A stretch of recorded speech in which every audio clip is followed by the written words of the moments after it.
Welcome to part 3, the final part of Norm's motorcycles. Personally, I think the noughties was the golden era of ICE motorcycle design. Several manufacturers were achieving outstanding things with their combustion engines. One night eastbound on the M55, riding my CBR 1000RR Fireblade, staying right at a full moon, I thought, if I'd suggested in 1975 that 30 years on, we'd be riding bikes with over 3 times the power, with better handling and brakes than Barry Sheen's race bikes, they'd have laughed me out of the pub.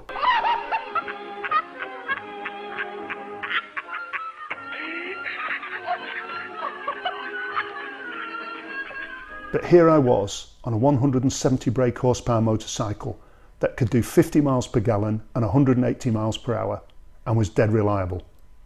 Science and engineering can be truly astonishing. Yet, just 16 years later, environmental pressures are growing. It is already stifling development. I don't see any great push forward in motorcycle tech, not like it used to be. Sure, a Ducati Panigale V4 with its 211 brake horsepower will scare you to death if you want, but so could the 1992 Fireblade. Power alone does not make an interesting bike. Also, the hardening attitude to speeding could land you in jail, your prosecution assisted by the ever more prolific speed cameras and dashcam footage. Maybe Harley Davidson had it right all along. Forget power and ultimate speed. Simply create a feel and a lifestyle and deliver it all at 56 miles an hour in a straight line. For me, the greatest road bikes ever are the ones made as we ventured into the new millennium. This last part of my programme includes some of those great machines, a few of which I was lucky enough to own.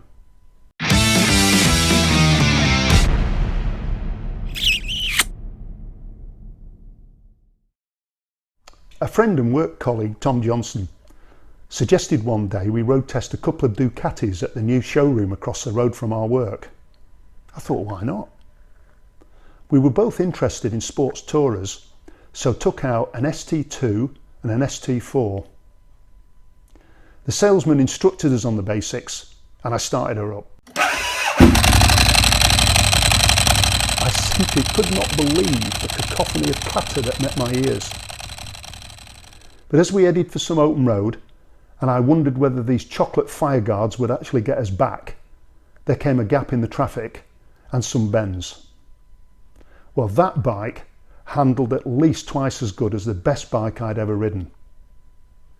The 916cc VTwin engine, when worked hard, came to life and was gorgeous. It just didn't like towns. The salesman asked me what I thought.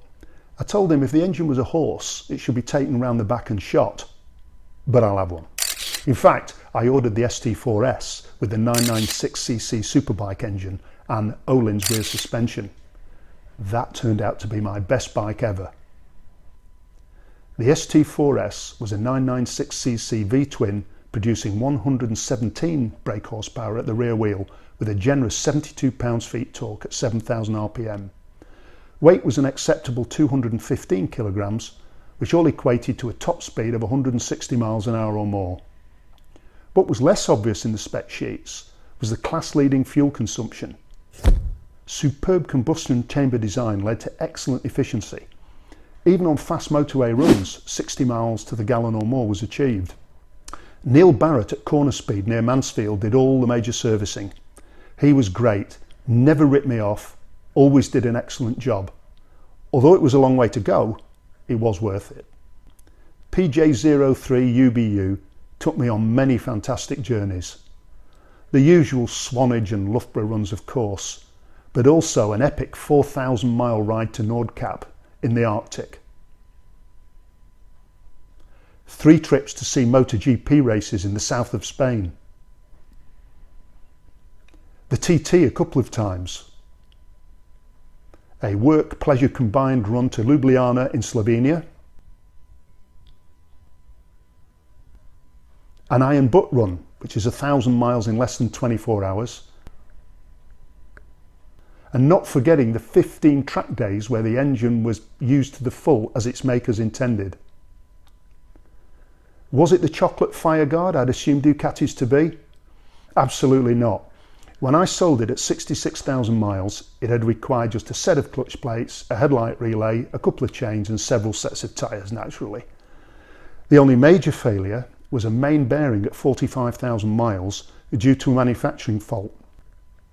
The case hardening had come off one ball in the drive side bearing. All other engine parts were in great order. By the way, that bearing was British. This era of Ducati engines had a design flaw in the lubrication system. The valve gear was desmodromic, i.e. the valves were closed as well as opened by a cam. Only light springs were used to hold the valves shut that last few thou. This design meant that there could be no oil well under the cam, as is common in most overhead camshaft layouts. It could take almost a minute for lubrication to get there following startup. It was essential, therefore, just to leave the engine ticking over for a minute after a cold start to avoid rapid rocker arm wear. I did this and never wore out any valve gear parts. Others, on the other hand, experienced rocker arm failure in as little as 3,000 miles. This, my first Ducati, turned me from a careful and considerate touring rider into a guy that simply had to get to every corner first. The handling and the performance of that bike was intoxicating. Inevitably, it led me to have my first real "it was all my fault" kind of accident. With 32 years experience at that point, I should have known better.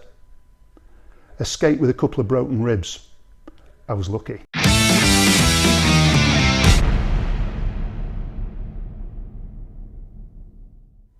Okay, continuity peeps, I realise it's a different bike, a different day. I'm just doing an annual service on Chris's SV650S. The Ducati ST4S had given me the track day bug. It was a great track tool, but as ever, I wanted more. Enter the all-new 2005 CBR 1000RR Fireblade, delivered to me in the last few days of 2004.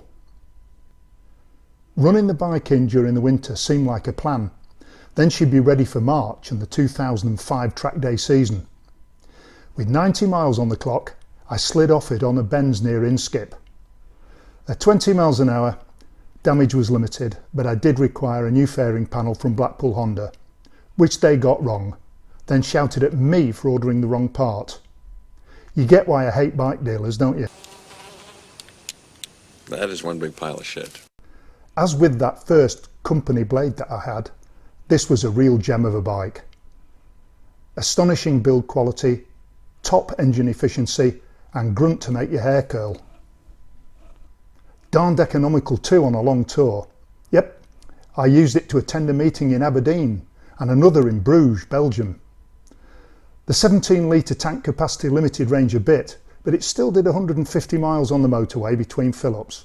Top stuff. On track, its newfangled electronic steering damper was a bit of a pain, literally. As you rode faster, the damper stiffened up.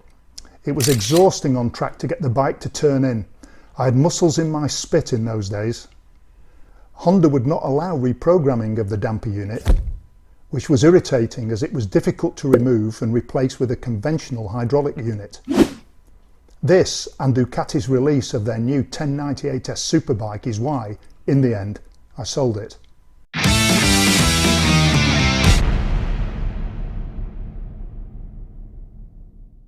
The ST4S was still my long distance hack at this time, and I was using the blade mainly for track days. You could say I was really enjoying my motorcycling. Ducati's announcement of their 1098S Superbike took the world by storm. It was an attractive replacement to its predecessor, the Pierre Terreblanche designed 999s. Not that this wasn't a good bike, but the 1098 marked a return to the look of the earlier Massimo Tamburini machines. I almost couldn't say that. The 916, the 996 and the 998 models. Tony Lembo, then at Italia Moto in Lincoln, a man I came to admire and respect, came up with a good offer to take my blade in Part X. I can't remember the exact figures, but I do recall it was a good deal. I used the works van to pick up the bike because I'd really minted up the blade and didn't want to get it dirty riding to Lincoln. My first ride on the 1098S therefore was around Polton to gently run it in. It was a gorgeous machine. It made 160 brake horsepower but weighed a skinny 199 kilograms wet, yielding a top speed of over 160 miles an hour. And it got there pretty quick, I can tell you. The 90-degree VTwin sounded incredible. At the time, nobody could understand how they got the bike approved under the 94 decibel noise regulations then in force. In fact, they used a bypass valve to block off one exhaust pipe when the engine management software detected it was undergoing a test. This was a similar technique to that VW were using in falsifying emissions in their diesels a few years later. At track day noise testing, my bike was measured at 99 dB. That with standard silencers.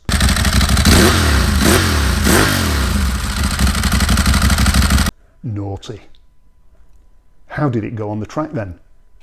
Well, good generally. One thing I haven't mentioned before is that all Ducatis have comprehensive suspension and steering geometry adjustments. Messing around with these can cause all sorts of problems, so many riders leave the settings at factory standard. But the 1098 struggled under heavy braking, the headstock shaking and squirming a bit.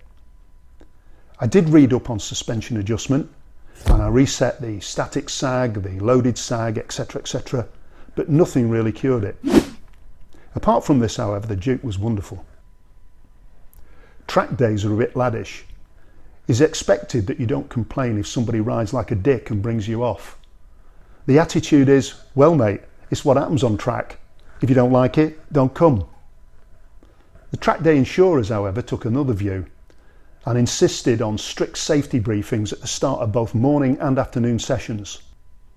The organisers would come out with all the tough talk, but it was largely BS. Out on track, all that was forgotten. Coming round the long left-hand island bend at Alton Park, left knee hard down on the tarmac at over 100 miles an hour, the last thing I expected to see was an old touring Yamaha XS750 doing 30 miles an hour on the racing line. We were assured at the briefing that anybody riding dangerously slow like that would be pulled off. I stood the bike up, believing I could get round him, as I reckon he wouldn't appreciate a 100 mile an hour Ducati hitting him side on. Well, I couldn't get round him. In fact, I took to the grass, which was waterlogged. Ever the optimist, I thought, clutch in, don't touch the brakes, I got this. In a fraction of a second, I was on my side, at a ton, on the grass. It was like water skiing. Water came up the legs of my leathers and actually into my crash helmet. I thought I was going to drown.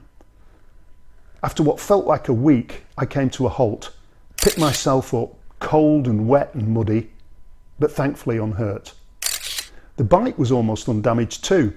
The gear selector spring broken and light scratches on the fairing, all fixed for less than £100. Remarkably lucky. The track marshals, they just laughed at me. That's how it was. I didn't complain.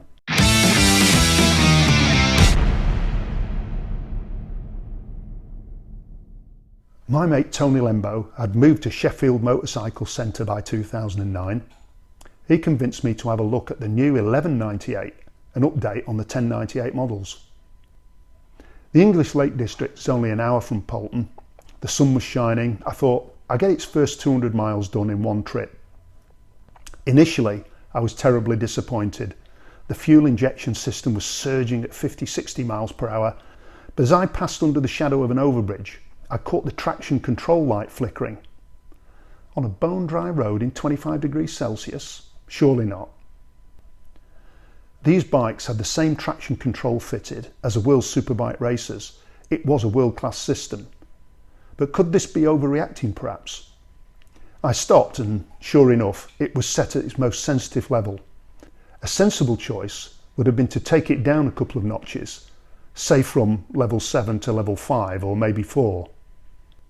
No, Richard Head here, turn it off completely. All was well until a little S-bend between Cockermouth and Egremont. Halfway around this corner was a dip in the road surface. and it caused my right hand to open the throttle a couple of millimetres. Boom!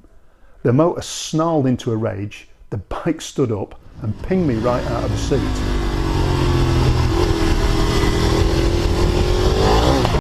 Fortunately, it ended well, just slightly soiled undies. But this was no mildly updated 1098. The 1198 was a different animal that became infamous for its vicious mid-range torque. At the next lay-by, I set the traction control to level 3, a good compromise for the road. On track, it was also a very different tool. Gone was all the drama under braking, subtle frame geometry changes sorted out. It was very exciting. At Cadwell Park, a 2-day track day session with the Ducati Owners Club, I broke with tradition and actually listened to the professional racers' advice. Start slowly, build your speed up gradually. Well, it worked. By the end of day 2, 20 seconds was shaved off my lap time, and I wasn't scaring myself into every corner either. To put things into perspective though, a 1 minute 50-second lap is still 20 seconds off what a racer could do, but for me it was epic stuff. I did a Swanage run on this bike. It was surprisingly comfortable. Fuel range was a bit limited. Consumption was about 50 to the gallon, but the tank only held 15.5 litres. Yet it did the job and was very enjoyable to ride, if not a bit wild for public roads. Out for a Sunday morning ride with my son Chris, he had a SV650S Suzuki. There was a chap doing 25 miles an hour in a 60 limit, holding all the traffic up. I began to overtake the quite long line of cars to get past him, but there was a car approaching, so I wound the throttle back to full to get by in good time. The 1198S accelerated like a missile from 45 to about 110 miles an hour in third, with the front wheel hovering in the air. I passed the old chap safely, but I must have frightened the shit out of him. Hey, not cool! Yes, that bike was a bit wild. One night, driving my car into the garage, my 1198S sat there in my headlights, gleaming. I was only using it 5 or 6 times a year for track days, and the government had just increased VAT from 15 to 20%, so an opportunity arose to sell it for very little loss. Of all the bikes I've had, this is the one I regret selling the most.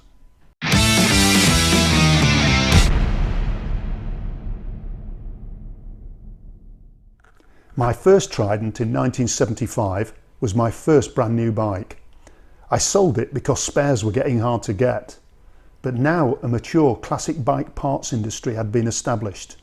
It got me thinking, could I get one and make it usable as a long distance tool? I paid £2,850 for HYT 913N, a T150 V Trident built at BSA's Small Heath factory and dispatched from there in October 1974, one of the last before the T160 production started. The bike had been restored, but it had been left outside under a sheet for many months. TLC was what was needed, and that's what it got. A good clean up and some dodgy parts replaced. Before you know it, you've spent £1,000 on new wheels, tyres, brakes, battery, lights, etc, etc. The Trident 3 Rocket Owners Club had a stand at the Thunder Sprint in Northwich in May 2010. They invited me along because my bike, I was told, unusually was very close to standard. But that's the way I wanted it. I had a modern bike. This bike was to remind me what the 1970s were like, warts and all. From Northwich, I headed south for Swanage. Being its first long distance run in my ownership, the further south I got, the more I thought about all those 36-year-old bits whizzing around in that motor. But gone were the antics of my youth, where 90 mile an hour was the preferred cruising speed. Today, 70 felt more appropriate. Funny thing was, the journey went very quickly. These old bikes had their faults, but they were also more engaging in many ways. It was a good run. Whilst in Swanage, Paul McDonnell and I went down to the world famous bike meet at Poole Quay. Paul had restored a 350cc matchless trials bike, and between us we woke the dead riding across the Dorset heathland. This Trident was using a fair bit of oil. I mean 250 miles per pint. So I decided to lift the cylinder head to see what was going on. Turned out the piston ring gaps were too small, allowing oil to pass the rings. We also found a crack in one of the cylinder liners. The valves and guides were a bit worn too. Since the engine was on its maximum rebore size, I decided to fit new cylinder liners, pistons, valves, guides, and as a finale, we machined the carburettor gantry to fit needle roller bearings, this to keep the carbs in sync much longer. With all this done to the engine, you'd think it'd be perfect. Yes? No. The needle roller mod was an unqualified success. Tri-spark ignition made the timing of the engine set and forget. Iridium spark plugs would last for years. Black diamond valves with lash caps kept the tappet adjustment good for ages, a big improvement. The full rewire to my own specifications dramatically improved battery charging, battery life and the performance of the lights.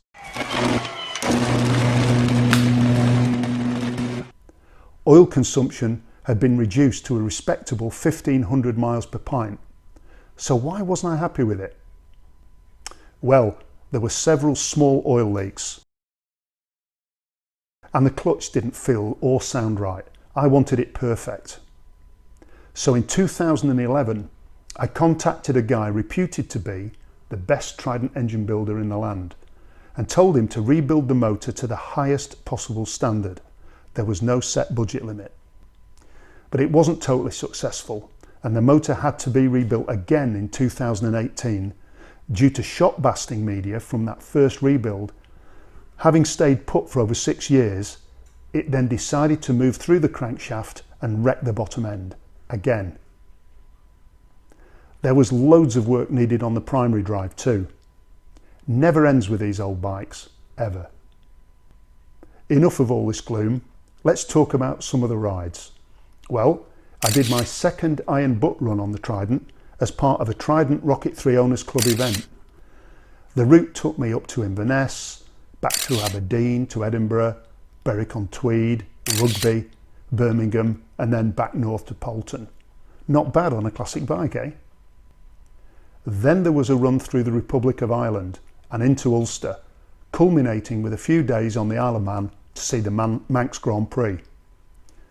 Of note here was that in the Republic, high octane petrol was not available. A Trident's like 97 octane or higher. With 95 octane being the only stuff available, Castrol octane booster had to be used. Hello. It was added from a small bottle at every refuelling. In addition to this, the Trident did many runs to Swanage and Loughborough. Now 12 years in my possession, it's the longest I've kept any bike.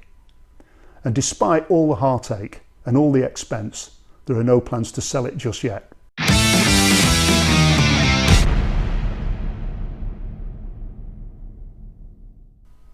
The ST4S was getting some serious miles on it.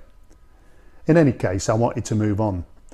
But sports touring motorcycles were becoming a rare breed. Many manufacturers were concentrating on adventure bikes like the Ducati Multistrada and BMW's famous GS series. Because I was running out of options, and against best judgment, I decided to try the Ducati MS1200S. This was November 2010.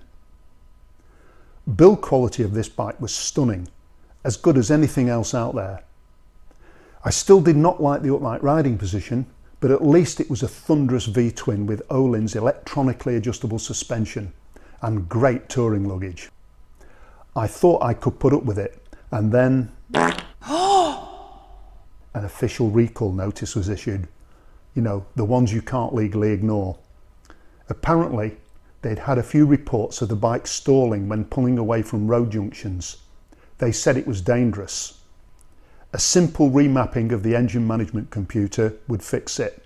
All work would be free of charge. I wasn't happy. I knew what was coming, having heard all this bullshit from Triumph in 1999. But we would see. It was on a run back from Swanage that the remapping showed its true colours. A railway medical had delayed my departure from Swanage until 6:30 in the evening. No problem. Traffic would be lighter. Let's see how quickly this multistrada can get me home. Ambient temperature was about 12 degrees Celsius.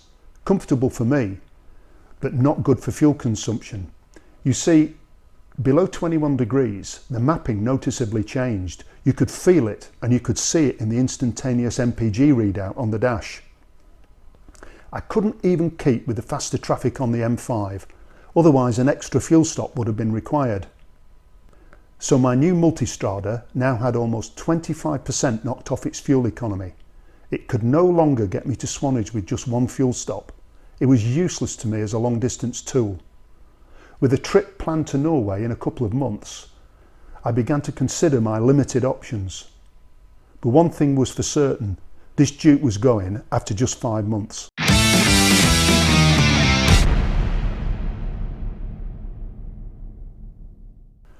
I sold the Ducati Multistrada privately to a guy from Wigan who paid me the £15,000 or so in cash. Wow. But now I've no long distance bike to go to Norway on. No, I'm not even considering using the Trident for this 5,000 mile jaunt.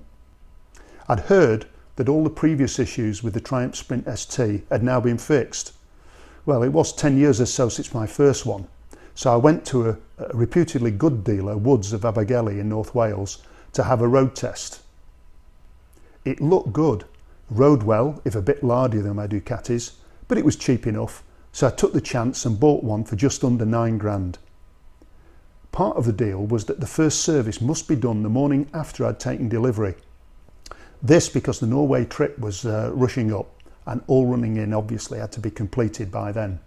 I picked it up on the 19th of May 2011, did 500 miles overnight and returned on the morning of the 20th at 8:30 sharp for the first service.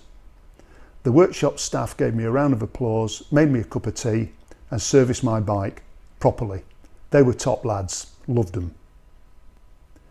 125 brake horsepower at 9,250 RPM, good torque, 77 pounds-feet at 7,000 RPM, gave this attractive sports tour a good enough, if not sparkling, performance. Fuel consumption was brilliant, and unlike my first Sprint ST, it stayed brilliant. I always got 55-60 miles per gallon on the motorways, up to 70 miles per gallon on quiet roads. Based on the older 955cc model, upgrades included an increase in capacity to 1050cc, completely new cylinder head design, and thankfully entirely revised fuel injection. The trip to Norway with friend and workmate Tom Johnson was for him to run the Midsummer Midnight Marathon in the Arctic city of Tromsø.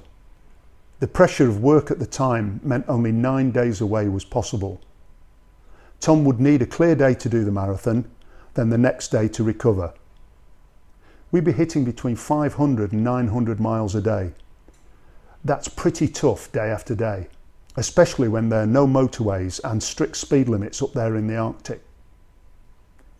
The ride itself was fabulous as we took in Norway's astonishing southwest and the famous Trollstigen Road. Tom's bike, also a Sprint ST, together with mine, gave no problems at all. In September that year, work demanded Tom and I attend an exposition in Barcelona. Whilst Tom flew down, I rode down. Sleeping on the Portsmouth to Caen overnight ferry, the next day I rode directly to Barcelona in one go, 724 miles. Lovely. Funnily enough, I arrived at the hotel just as Tom got out of his taxi from the airport. Not satisfied with that little ride, I rode from Barcelona to Bruges in Belgium for another meeting. Over 2,500 miles in the week, not bad. It was a long while since I'd done so many miles on a bike, 16,000 miles in 6 months, yet I still wasn't happy.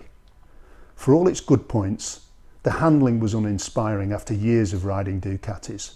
The brakes were pants, the disc pads and pistons always needed cleaning to prevent brake judder. But there weren't any other sports tourers around. I'd had them all.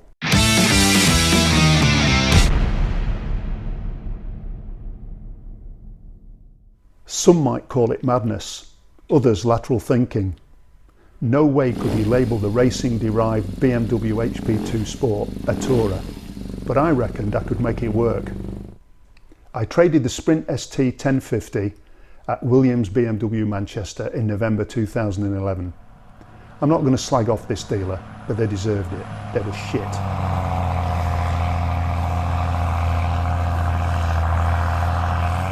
The HP2 Sport was a 1200cc boxer, or horizontally opposed twin.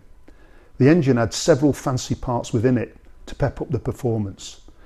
Power was 133 brake horsepower at 8,750 RPM. With a mass of just 199 kilograms, it was very quick and exciting. Handling with its telelever front end and Öhlins suspension was brilliant. It almost felt like an Italian bike with a German badge on it. Somehow I managed to get my luggage to stick to it, and I used it for Swanage and Loughborough runs as well as a couple of track days. I even did an iron butt 1,000 mile in a day trip on it. Fuel consumption was pretty good at around 50 miles per gallon, but the fuel tank was only 16 litres. Still, it did comply with my number one rule, only one stop to Swanage. And it was maintenance-free shaft drive. I like that. Servicing it myself was easy, as I had many of the tools required after decades of bike servicing. The dealer couldn't be trusted to tie shoelaces. Where this bike thoroughly excelled was on the track. The Trident Rocket 3 Owners Club have an annual event known as Bezumpf.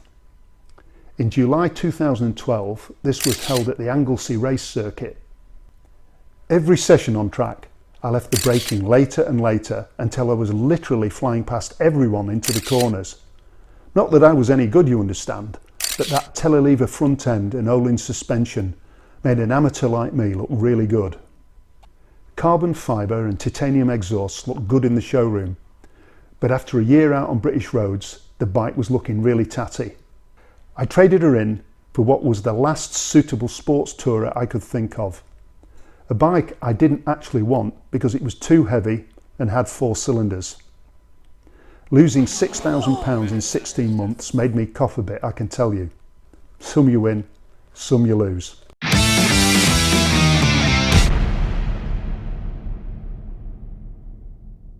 $254 kilograms of 4-cylinder German metal, the K1300S was a heavy bike to shunt around the garage. Once on the move though, it was okay. 175 brake horsepower at 9,250 RPM made sure it wasn't slow. Handling was good enough for the road, although I wouldn't want to hassle one around a racetrack. Claimed top speed was 174 miles an hour, but honestly, it's irrelevant on UK roads, unless you want to go to jail. Comfort was good though, as was fuel consumption. High 50s miles per gallon on such a big bike was pretty good. Luggage, as ever with BMW, was top drawer. The most notable run I did on this bike was almost its last, to Shetland. That was a weather-blessed holiday with good friend Neil Lomax. All the GoPro footage here is taken by Neil. The bike ran very well, but it says a lot about a bike when there's not much to say. It wasn't boring. Yeah, okay, it was boring. In my opinion, if the only excitement you get out of a bike is its straight line acceleration, that's pretty sad. For no other reason than I was uninspired by it, I sold it privately to a couple from Aberdeen on New Year's Day 2017. I got a good price for it too. Yes.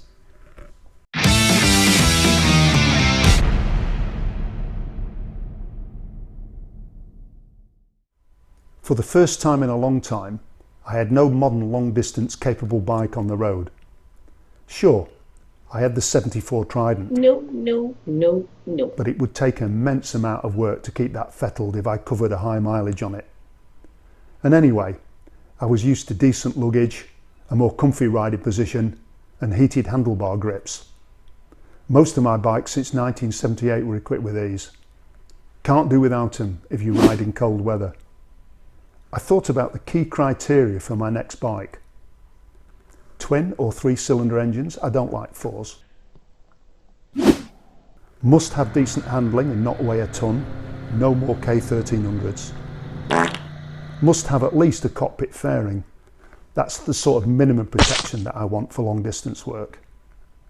And I must be able to maintain it myself. And then it came to me, a Suzuki SV650S.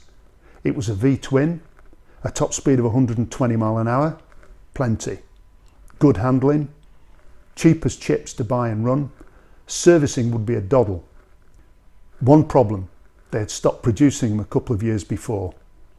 My mate Tony Lembo at Sheffield Motorcycle Centre soon located one, registered a year beforehand but with 0 miles on the clock.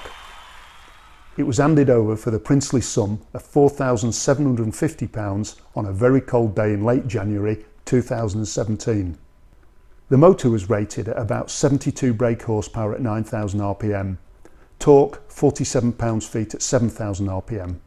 Looks weak on paper, but with a wet weight of just on 200 kilos, it was really quite punchy. I even raised the gearing by changing the gearbox sprocket. This dropped the revs at 70 miles an hour by a couple of hundred RPM, aiding the economy, but strangely it didn't feel any slower on acceleration.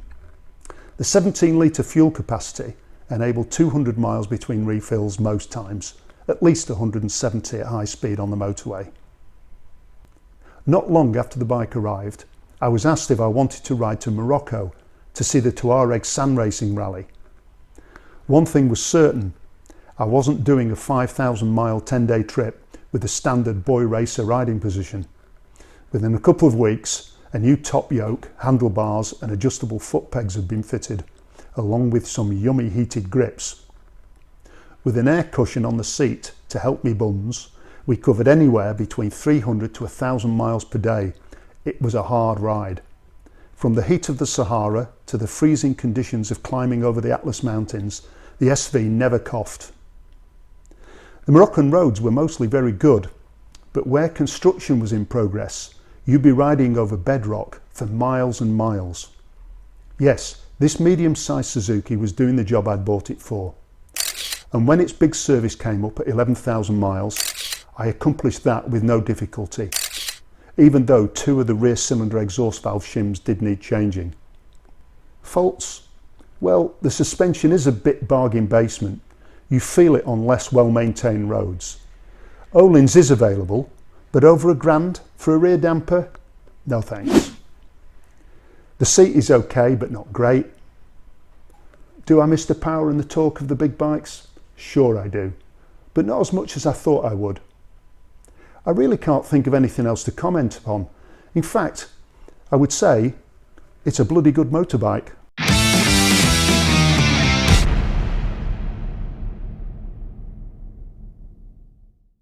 There is one bike, a very exclusive bike, one offered to only a very few people in the world, that I didn't buy when the opportunity arose. The V1000 Briton.